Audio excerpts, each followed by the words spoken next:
Harris here on the Veronica Harris Show, back with another episode with my compatriot, my compadre, my big little brother. Hey, Gregory. Hey, Veronica. How you been? I've been fine. How you been? All right. Glad we back to recording again. Like, you be taking these long hiatuses. I'll be like, hey, man, let's get back in the studio. You up there in New Jersey doing too much, bro. Okay, so blame it on me. All right, but anyway, today. Yeah.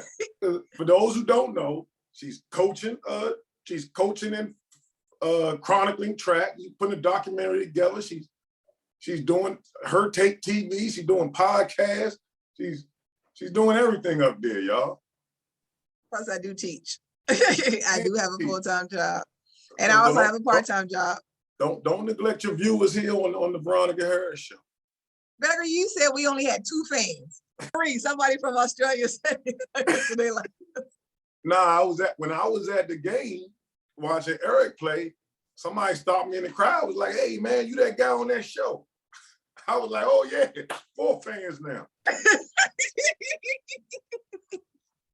All right, we slowly but surely climbing up the charts. Slowly but surely climbing up the charts. But anyway, we are back with our great guest, Mr. Eric Singletary.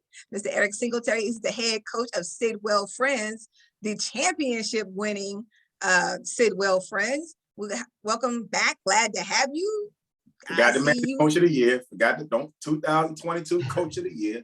Well, that's why I got you here, Gregory. You fill us in. You the co-host. Do some code. But anyway, not only was he a great coach, guys, he was a great player. Now, Eric, I'll jump in with this here. We're going to go back to our playing days a little bit. You know why I really didn't want to get into coaching? I'll tell you. Because I thought the better coach I was, that meant the not so good of a player I was. So I went. Those that can't do teach. yeah, there was a can't do teach. I was like, nah, man, I'm a legit ball player, man. I ain't gonna get on the sideline and coach. But for you though, what is it like as we got long in the tooth and couldn't play anymore? Mm-hmm. What gave you that fulfillment with the just still being with the game? How'd you seek that out, or how did you land in the coaching? I think just both you and I played the position that most coaches play, which is point guard. So being a captain of teams, all the experiences that you're going through as a player, you don't even know if you want to go that route. You're actually preparing yourself to be a coach, being a point guard, being the leader. The way you see the game is from a different viewpoint than every other player on the court. Like I said, being captains of various teams over the years, you were learning leadership, from the standpoint when you didn't even know it to that capacity. So I think it was, like I said, it was a calling. It's definitely not something that I chose to do. I really feel like it chose me. Like I was running from it and trying to do all these other things that had a bigger title, in my opinion. And even though I know the word coach, at least when we grew up, was a very revered word. And that certainly has changed, unfortunately, over this new generation. But trying to bring some of that back to coaching, as I'm also the president of the DC Basketball Coaches Association. So just trying to bring back some of that decorum and the reverence and the duty and responsibility that we have. It starts with us as coaches, as men and women dealing with kids and parents. Okay, I'm glad you said all those things, because I think they're very necessary, especially with coaching nowadays. When last we met, we talked, you gave us some of your ideas when it comes to coaching, or how to get your team to be successful, or some of the things that a coach can do. And one of the things that you said was coaching the parents. You coach the parents. So I definitely want you to explain exactly what that means. But also, I'm on the various social media platforms, and a teacher was not ranting, but was saying, a lot of these coaches, especially the A, and I know I don't think you don't do AAU, right? You don't coach AAU, correct? In an executive capacity, but not coaching. Yeah. Okay, so you don't coach. So they're saying, well, how are these kids out here flying around to all these different tournaments, playing on these AAU teams with these that are sponsored by these celebrities or ex-athletes and stuff, but your child is failing? And then how do you do that? How is that possible as a parent? And then a parent commented, and in the comments was saying how that, well, you teachers need to get a relationship with the coaches. Now, I'm a teacher and a coach, not a parent. But I will tell you, first of all, when I deal with any student or athlete, I'm like, that child's last name is not Harris. That's not my child. Right. That is my athlete. That is my student. And in that capacity, I care and want the best for that child. But I don't raise this child. You raise that child. So you need to get the relationship with the, get that relationship with the teacher. Because it's not even really the coach's relationship that needs to be with the teacher. It's you, the parent, that needs to have that relationship with that teacher to make sure, and with your child, to make sure that your child is doing what they need to do in the classroom so they can be successful in the classroom. But you go ahead and tell us what you think. I mean, I think you're spot on. One of the phrases that I've used over the years as a compass for my life is that the truth is in the middle. And so, I think that although that's true what you said, we have many kids that are in various situations at home. And I think we as coaches still have a certain amount of, what's the word I'm looking for? Just the capacity, like I said, the reverence, hopefully, the cachet, so to speak, whether that be at the school or whether that be with the family in general. But just making no assumptions that every parent, it's one of the few jobs you can do where you don't have to be qualified. So you can just and you can have more than one and not be qualified as a parent. So, but with that being said, I think there's a triangular approach that I always try to take between myself, the family, and the school, and be that bridge to try to get the best for and out of their students. So I agree. I mean, just flying around the country, not doing well, that's usually where a coach has to step in, and hopefully you have a relationship with the family. It's that catch-22. You don't want to rob kids from an opportunity that they may feel that that's the place that they're actually the best at in life, but I don't think you can promote failure and non-effort in the classroom as well. I don't think you have to be a straight A student, but you certainly can't just reap the benefits of because now you've actually limited yourself in such a hard game like basketball or sports in general to actually make it. You really limit yourself when you don't take advantage of all the opportunities that are in front of you, like in the classroom. So I think we fail, as parents, and we can fail as coaches if we don't step up to the plate and hold that kid accountable in every aspect of what they're trying to do. I totally agree with what you're saying. And you're right. Not everybody can be a straight A student. I can tell you right now, math was my Achilles heel. So that stopped me from reaching that. However, I was held accountable to do the very best that I could and make sure I pass. And that was by my parents, but they never took sports away from me. It was like, no, you're going to do the sports and you're going to do the academics and you're going to do well in both. So let's figure this out. So that was their perspective. And I'm very grateful for that, because I never felt like nothing was taken away from me. No opportunity was taken away. If anything, it was, here are the opportunities and you're going to figure it out. Yeah, because you're going to be successful. More accountability, not less. And I think that's important because you try to explain to kids all the time, one of the things, high school is probably the last place that basketball will feel somewhat pure. After that, it's a transaction.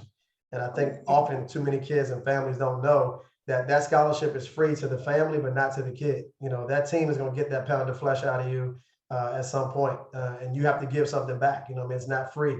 And so I think that I try to explain that to families, first and foremost, every time that we, talk about playing beyond high school. First, I start with how difficult it really is, and there's no shame to, have different options. But if you're going to do this, you need to put a whole lot into it. So you say you have a conversation with that family. And again, going back to what you mean when you talked about coaching the parents, tell me more about that. Like, how do you coach the parents, or what are you coaching them on? I think, Veronica, one of the mistakes that coaches make, or we can make, I'm not going to say I have the blueprint, but I think we tend to know that parents are self-serving by nature. And so that tends to make us want to push them further away and not have them be involved, with what we're doing and the sanctity of the locker room, all the stuff I believe in. But in this age, I've learned that you have to bring the parents actually closer to the program in order they'll push themselves away. Because if you try to keep them away, then that spawns that level of the mistrust that already is there. It spawns just a silo perspective of only caring about their kid. So I try to do much more, team activities involving the parents to where, and then, like I said, coaching them up about what we're doing. You know, you're not going to agree with everything I do, but I'm an expert at this. You know, if you come to my office to talk, you know, you have to come to listen. You know, it can't be a parallel conversation. You know, things of that nature. So I try to kind of, you know, in some way, you know, put them in their place, but I also make them a part of it as opposed to trying to push them away. I think I love your vocabulary because you say things and I'm just like, okay. So let's talk about that. When you say parallel conversation, explain. Just that, like, I mean, I can't come into, you know, I deal with any parent, but like certainly at Sidwell, I'm dealing with some type A parents that have all types of titles and jobs. Like, and I think I'm a pretty intelligent guy and you know, well versed in a number of subjects, but I couldn't come to their job and be talking over them or you know, making it seem like I know. And I think sports, because of its subjective nature, it makes families believe that they can come in here and have a parallel conversation with me. And I try to tell them I'm an expert, you know what I mean? Like I'm a pro.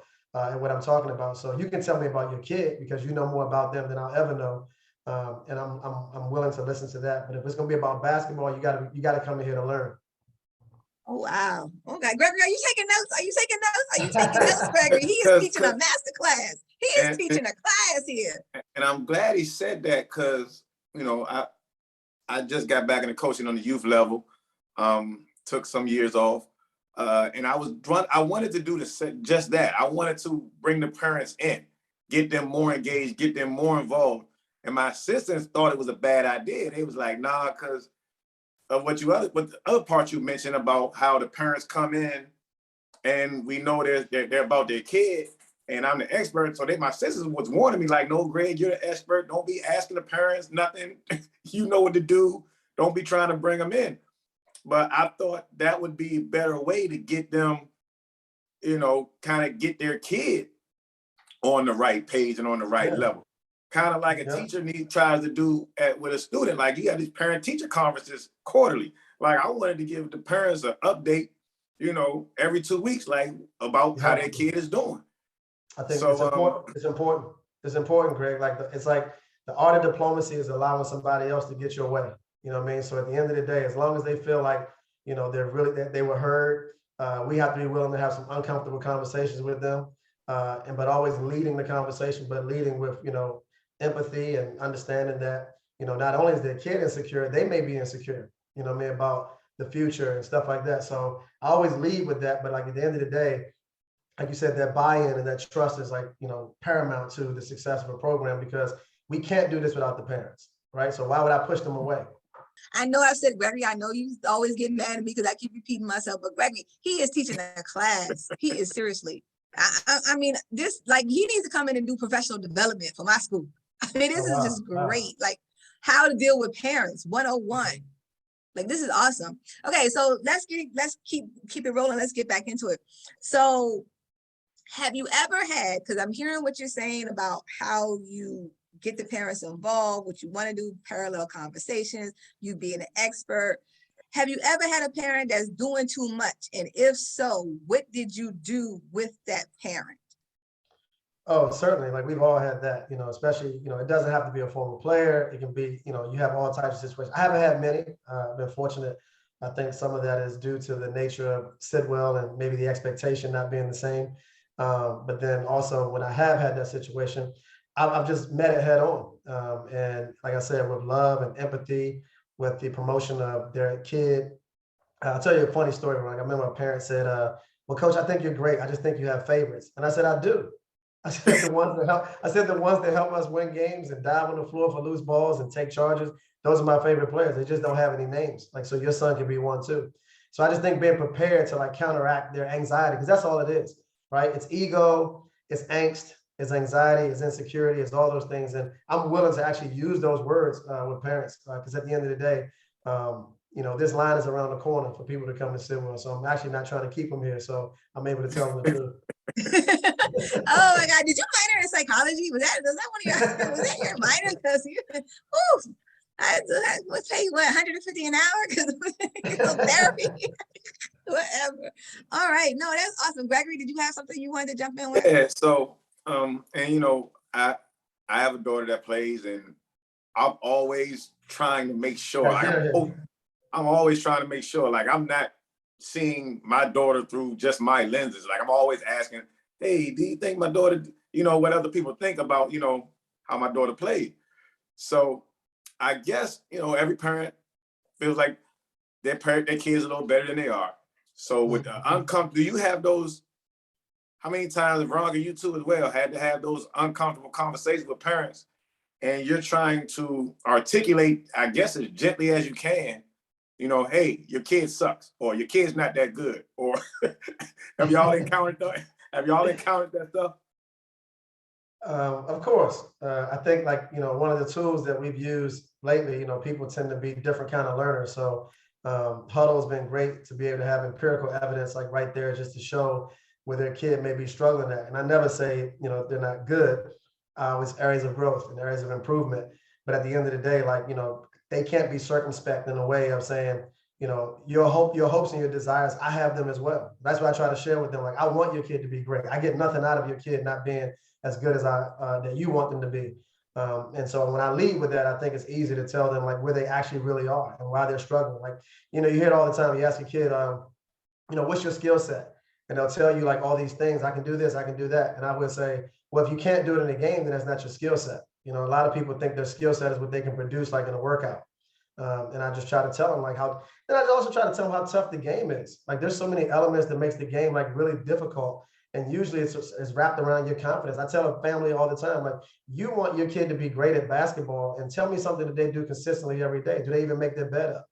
You know what I mean? So, so don't come in here in a game of failure, right? Like I said, Steph shooting 40-some% is considered great. You want your kid to be really good at this, and you don't make them make their bed up. So, I try to make those, correlations. Wow, that's really good.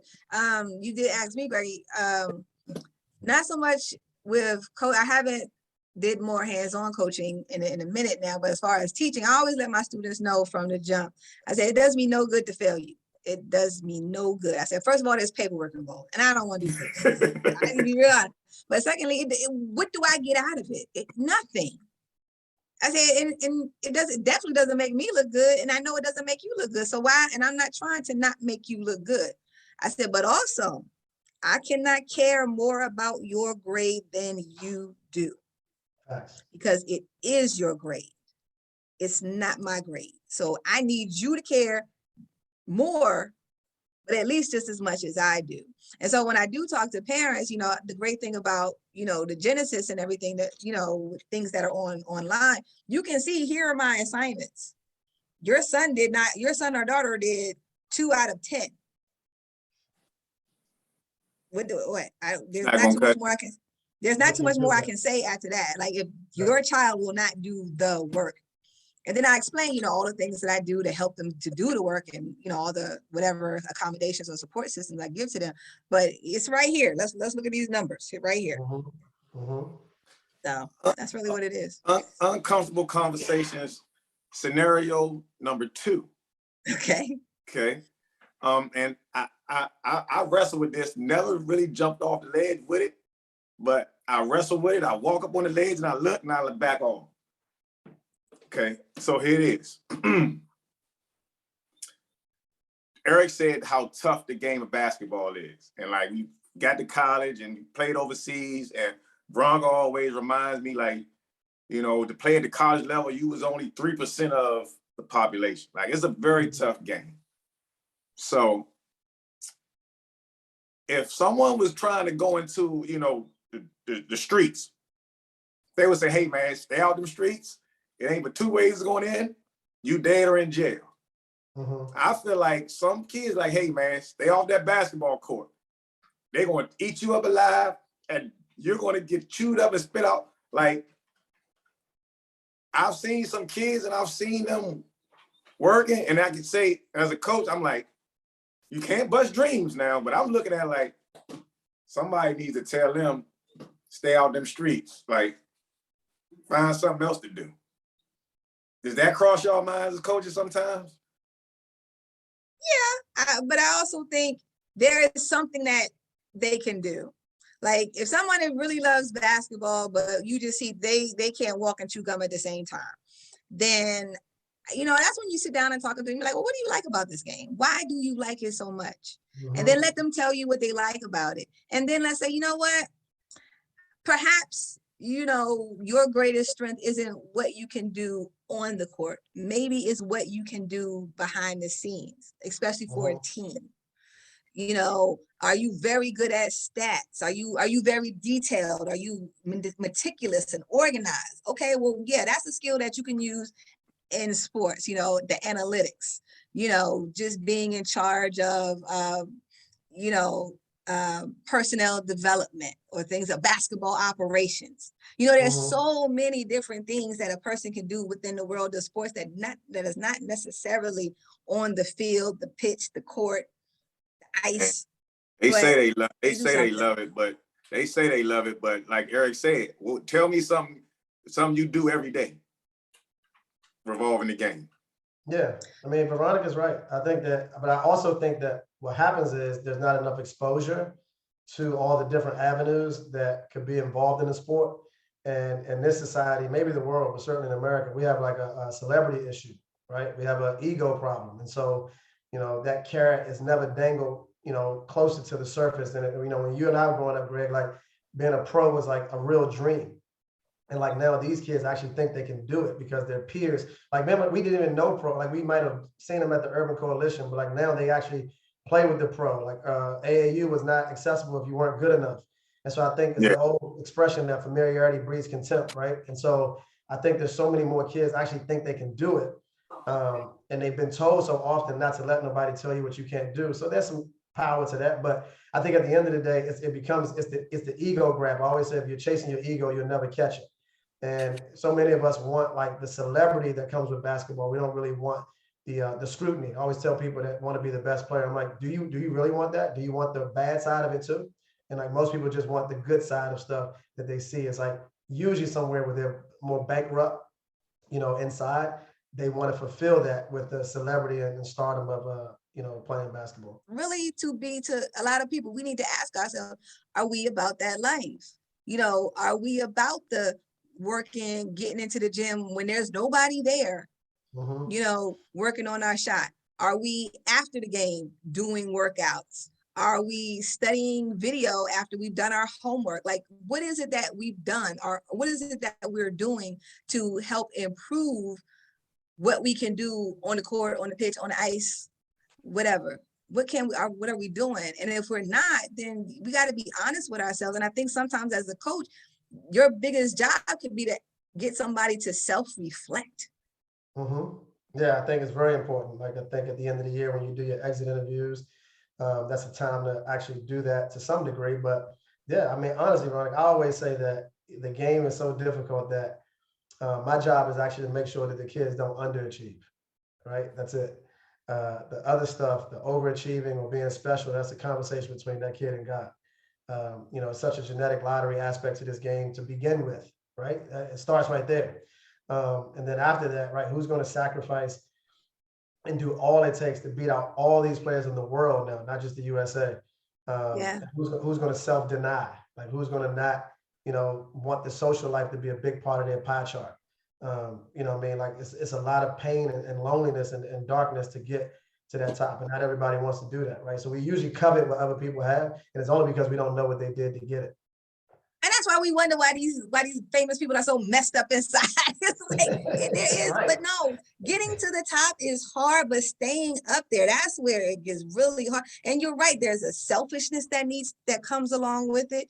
There is Mhm. a denial that comes along with it, self-denial. There is a ruthlessness that comes along with it because at some point you might have to step over somebody to get to where you want to be. You're gonna have to let some friends go, let some things go. I tell people all the time, I never knew a family outing until I was well into my 30s because it was always practice, a game, a tournament, a this, a that. I got a paper I got to finish because I'm still in grad school while I'm trying to coach and stuff and do this and that. It's like holiday, what holiday? Right. Didn't know what it was. And luckily my family, they were like, okay, we understand what this is about. We understand. But if they didn't do that, I don't know. I don't know because I wasn't going and I wasn't switching what I was going to do. Mhm. And I was when I think about it, I was selfish. I was literally selfish. Like to have my family think, yeah, they're gonna wherever I go, they're gonna go. They're gonna be at every meet I'm at. They're gonna go sit in that 100-degree sun for poor mommy and daddy. I feel bad for you. I'm sorry, mommy. I'm sorry, daddy. But And see, I that's my point. was. Like, I feel like I is again, you can't. They said we've been told like, hey, don't let nobody and don't crush nobody's dream. But listen, you ain't gonna have no. Somebody needs to set that. You ain't gonna have no holidays. You ain't gonna have no relationships. You're gonna have very few friends. And if you tell them that at the right time, you might save them a whole lot of heartache. I agree. I agree, Greg. It's definitely like it's necessary on both sides. I think like Veronica made a good point. The lessons in the game are so, tantamount to what can happen for you afterwards that I think just being a part of it is always better than like the outcome isn't as great as like the process, right? So, there's so much. I always say a good coach, you're going to always be getting what you need. You may just miss it because you're not getting what you want. And so, and that may come later in your life where it gives you a constitution, a compass, as you take the values that the game gave you. But certainly, like I have seen the game swallow up so many of us in so many ways because we weren't prepared to do what's next.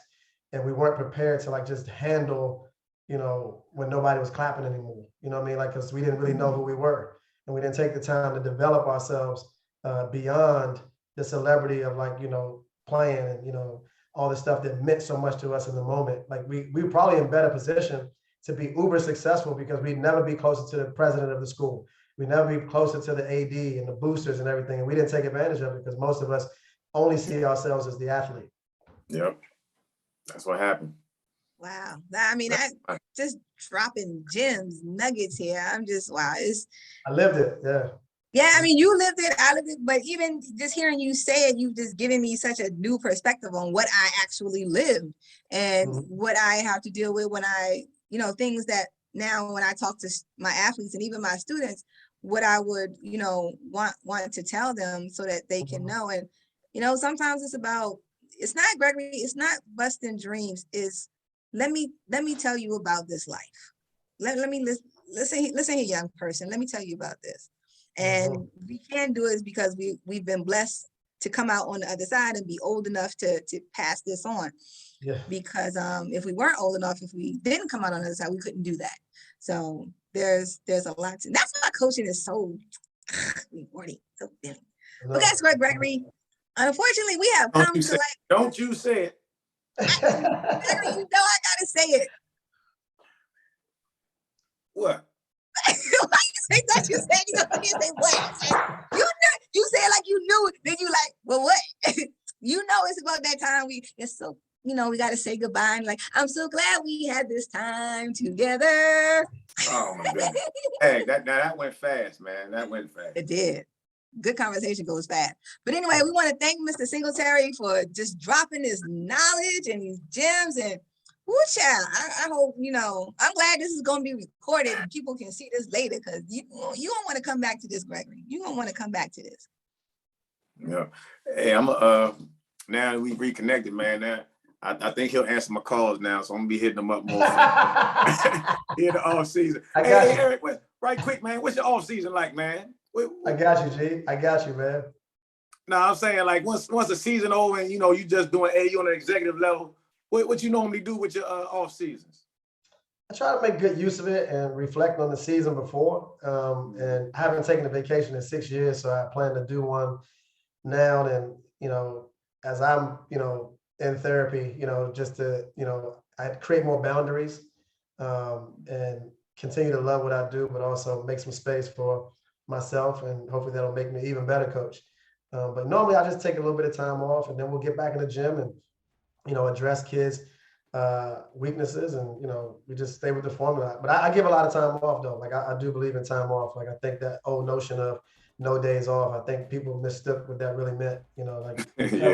Recovery is a big part of the game, and I need to recover as well. So, and they don't need to hear my voice all year. So we take a lot of time off, but we'll get back in probably middle of May and start working again. And sure, I'll take this off, and then next, we'll be going for the next one. Okay. Because you can't pour from an empty cup. You cannot pour from an empty cup. So you have.